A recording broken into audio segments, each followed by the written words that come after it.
Hello and welcome to Bleeping Fun. It's been a little too long since I last made a video, but anyway, I have these three things from Viking markets and Viking centers and other historical things.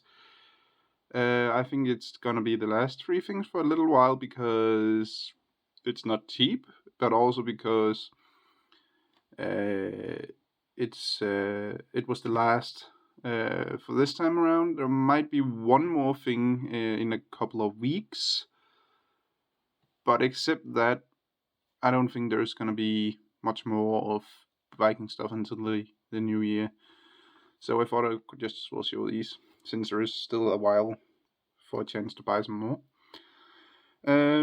So yeah, I got me another ring. How much it's made out from an actual archaeological find, I'm not sure. If we move the camera a little bit over here, I might be able to get a better look at it here. It's really cool.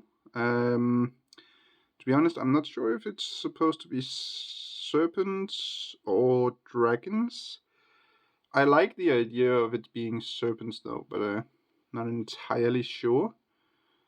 It's bronze, and it fits both of my pinky fingers. So that's a pinky ring for me. So I'm starting to have quite a nice collection of historical rings. We can move back a little bit again here.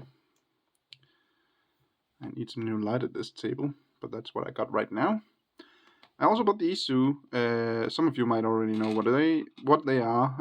They are Jew harps or jaw harps, depending on what you want to call them. A lot of people know them as Jew harps, but I actually think the right term is jaw harps. These are both hand forged, by the way, so iron, or in modern term mild steel. Probably not clean iron.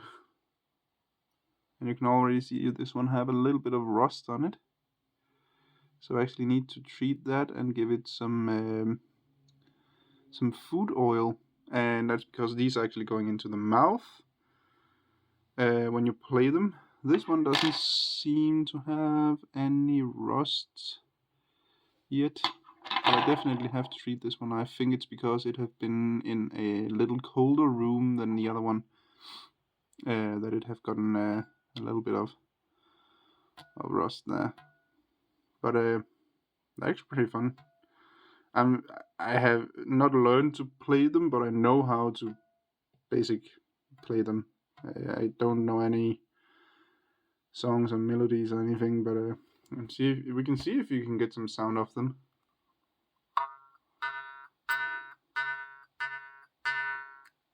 That was the small one. I'll take the big one.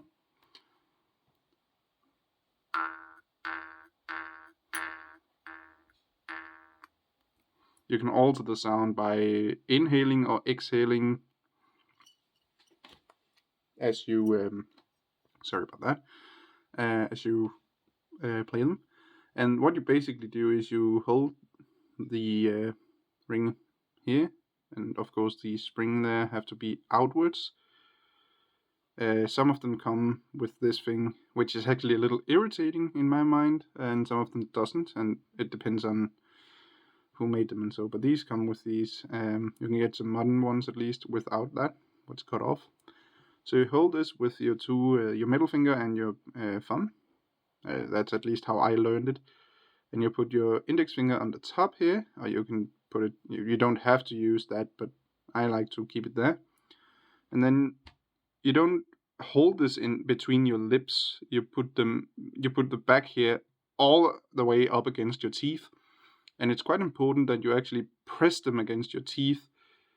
And your teeth need to be a little open, so you have a gap for the spring here to get in between your teeth when you play it, because you can play it out and in, I guess, but it's basically just outwards.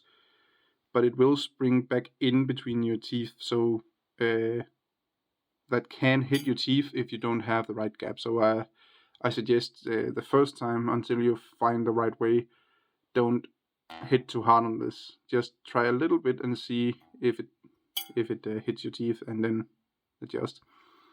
And it's important you press it against your teeth, because the vibration from it potentially could damage your teeth, especially if you use it a lot, and if you don't press it against your teeth.